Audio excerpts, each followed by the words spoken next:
Today's talk is titled Going Along Until You Don't, to be delivered by Diane DeMarco. Diane DeMarco has spent a lifetime navigating teenagers, couples, individuals, and the human psyche. A former drama, English, and psychology teacher, she became a licensed MFT in 1975 and has since led countless groups, retreats, and conversations that help individuals open to change and new possibilities in their lives. Certified in EMDR and hypnotherapy, she helps people make peace with their past and occasionally find their car keys. A grandmother of 3 and a UU since 2012, she now practices her wisdom where it counts most, at the office, with her grandkids, and at the potluck table. Diane. A week ago last Saturday at the potluck, I had one of those small, ordinary moments that turned out to become food for thought, and something I kept nibbling on long after the dishes were clean. I came in with my plate of muffins, very focused, I might add, on the goat cheese and blueberry dish that Jan made. Yum. And I found a home for my muffins at the dessert table and then went looking for a place to land. Right in front of me was Mary sitting across from Dolores, deep in conversation. Well, this is a good place, I thought, so I slid into the seat at the end, Mary on one side, Dolores on the other. It felt efficient, balanced, good place to settle. But after I sat down, I noticed something. Well, Mary would start to speak, and then stop, and then start again, and then she said, "What?" And I had thought, I might be the human obstacle in this conversation. So I asked Mary, "Would you like to switch places so you can hear Dolores better?" She paused and said, "No, it's fine." But then she looked at me and added, "Are you accommodating me?" With that look that says, "I know you're writing a sermon about this." I do think Mary's question was a good one, worth chewing on, and made me think. Was I being accommodating? Or was I being authentic? So I checked in with myself. That moment could have either been an unhealthy kind of accommodation that leaves a bad taste, where I might notice a tightening of my own muscles, a bit of hesitation, a familiar sense of I should fix this, codependent style. Or was it authentic because it felt easy, natural, no internal negotiation committee required? But it even raised a bigger question. How often do we think we're being polite when we're actually abandoning ourselves? So first, let's take a quick, completely scientific poll. How many of you have ever said yes when you and your body really meant no? Okay, just about every hand. Good, you're in the right place. How many of you have ever said, "Oh, it's fine, really," when it was absolutely not fine? Yes, we're a very honest group of slightly not fine people. We know how to be kind, we know how to be thoughtful, we know how to keep the peace, fit in, be nice, make everything go down easy. And somewhere along the way, some of us got very good at forgetting how to be authentic. Brené Brown reminds us, authenticity is the daily practice of letting go of who we think we're supposed to be and embracing who we are. It's daily practice, not perfection. Now, to be fair, we didn't invent being accommodating. We were trained. We live in a culture that persistently nudges us toward accommodation. Productivity says, say yes to opportunity. Politeness says, don't be difficult. Service says, put others first, serve them before yourself. And if you grew up any time before, say, yesterday, there was also this message, be nice, don't upset the balance, don't rock the boat, don't make waves. Many of us grew up in the 1950s when television shows like Leave It to Beaver, Father Knows Best, and Donna Reed were modeling what a healthy, perfect American family looked like. On those weekly shows, every problem was wrapped up in under 30 minutes. The beef never said, "I need to process my feelings," or "I'm setting a boundary." But by the time dinner was served, everything was peachy keen, everyone was smiling, and the roast was perfectly cooked. And if something didn't feel quite right, well, you just swallowed it. Problem solved? Not exactly. So we learned that being good meant being agreeable, that saying yes earned approval, and saying no, well, that could leave a bitter aftertaste.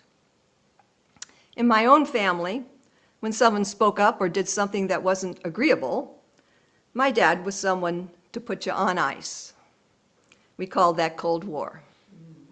My father didn't speak to his sister for 5 years over something that was truly ridiculous. What did that role modeling teach me?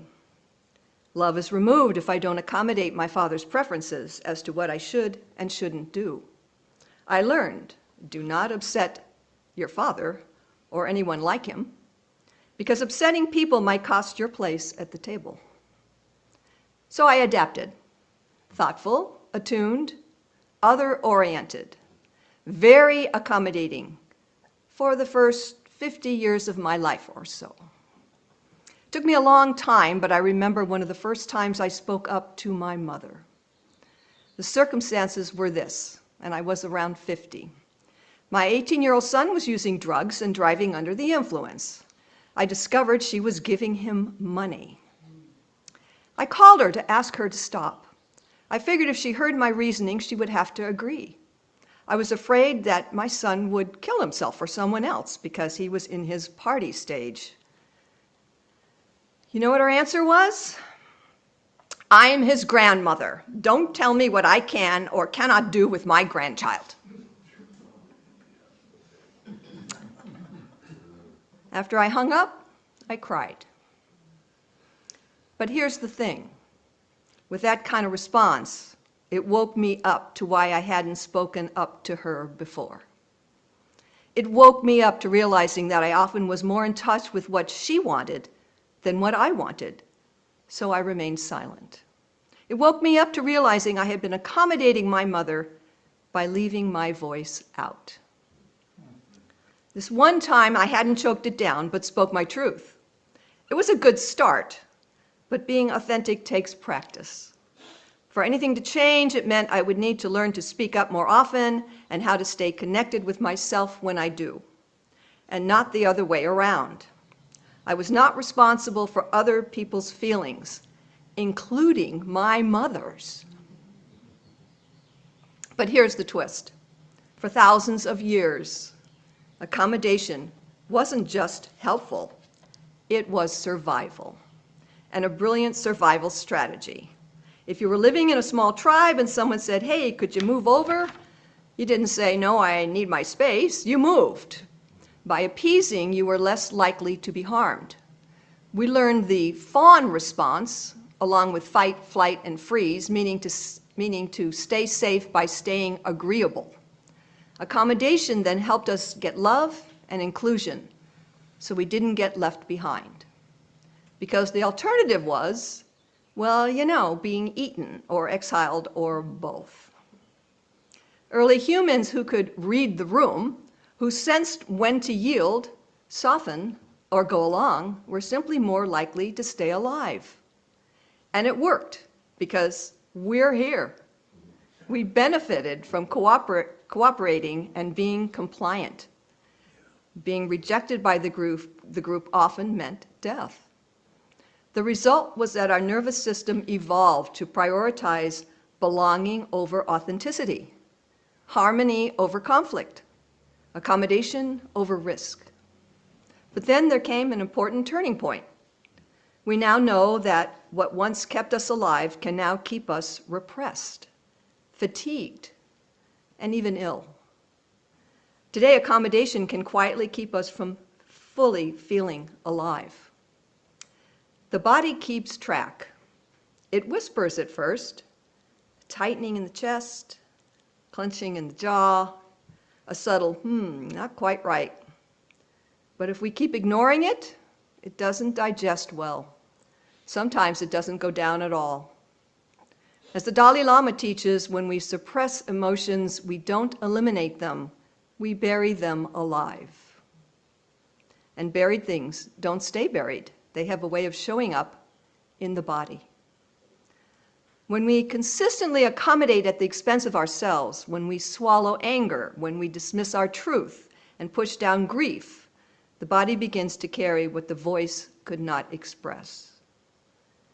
That can look like tension in the neck and shoulders, headaches that seem to come out of nowhere, elevated blood pressure, a body that feels like it's always bracing. Sometimes it shows up in the gut. Digestive issues, acid reflux, that unsettled feeling in the stomach like something isn't sitting right, because it isn't. Sometimes it shows up as exhaustion, not just being tired, but a deeper fatigue, the kind that comes from constantly monitoring others, adjusting, and being more other-oriented rather than taking care of oneself. And sometimes, over time, even the immune system is affected. Research increasingly connects chronic stress and emotional suppression to inflammation and autoimmune conditions, as if the body, after years of holding everything in, starts turning its energy inward. None of this is about blame. It's about awareness. The body is not punishing us. It's communicating. It's saying something important is not being heard. The sooner we listen, the better. And what is it murmuring? Listen to me. Listen to me. Listen to me. And when we do, we begin to come back to ourselves. The privilege of a lifetime is to become who you really are, said Carl Jung, disciple of Sigmund Freud. And that doesn't happen by constantly adjusting ourselves to fit other people's tastes or preferences. It happens by slowly, gently, courageously speaking your truth. Sometimes that truth is small. No, thank you. No, that doesn't work for me. I'll think about it. I think I see it differently. And sometimes that truth feels much bigger. Ralph Waldo Emerson comments to this: to be yourself in a world that is constantly trying to make you something else is a great accomplishment. Or in the slightly more humorous words of Oscar Wilde, be yourself, everybody else is taken. If any part of you is saying no to a situation or an invitation, then the answer is no. That's honoring your own being. Never say yes when you know it's not in agreement with your body truth. Do not silence your emotions, but allow them to be expressed in a safe environment. That means learning that tears, grief, or sadness expressed create room in the body for a more relaxed nervous system. You can offer someone a nourishing meal, but you don't have to chew it for them, digest it for them, or change the recipe every time they frown at the taste. You actually have no control over what other people feel. Separate feelings from your responsibility. Their feelings belong to them. My actions belong to me. Your actions belong to you. And you can be kind, honest, and respectful, and they may still feel hurt, disappointed, or annoyed. And that doesn't mean you did anything wrong. In spaces like Unitarian Universalist communities, or really any group, there's often an unspoken belief that caring for others means never disappointing them. But that's not actually sustainable or honest. Sometimes politeness gets mistaken for spirituality, but avoiding truth to keep harmony is conflict avoidance dressed in Sunday clothes. This is the hardest one in a tight-knit community. If you say no, speak up, or set your own limit, someone may feel hurt, confused, or even criticized. That doesn't mean you've broken the covenant. It means you've stepped out of a role they were used to you playing. Now let's return to that potluck, going back to stepping out of the role. I remember when I did speak up to my mother, at some point she said, "Where is that sweet daughter I know and love?" And of course she didn't say that always went along with what I wanted. And now let's return to that potluck experience from 2 weeks ago. Mary, Dolores, goat cheese, blueberry dish, just to tweak your memory in case you forgot, or whet your appetite. And me wondering, was I accommodating or was I being authentic? And here's where I've landed. It depends. Not on what it looks like from the outside, but on what it feels like on the inside. In that moment, I wasn't disappearing. I wasn't overriding myself. I wasn't abandoning anything. I was simply offering to make more space for another. And that's the difference. Unhealthy accommodation keeps score. Something like, I'll move, but will she see it? Will she appreciate it? Will she remember it? I hope she notices. I hope she says thanks. I hope I get something back. All that can zap your energy and lead to disappointment. Unrealistic expectations lead to disappointment every time. Authenticity lets go. I'll move if it helps, and if it doesn't, that's okay too. I'm good either way. So yes, Mary, I was accommodating, but I was also still sitting in my own seat. And maybe that's the invitation for all of us. Be kind, be thoughtful, slide your chair when it makes sense, but also remember this. Stay connected to yourself. Stay aware of your body. Stay honest about what you feel. It's a great gift to speak your truth, because in the end, the goal is not to stop accommodating. The goal is to become fully yourself by being authentic. Thank you.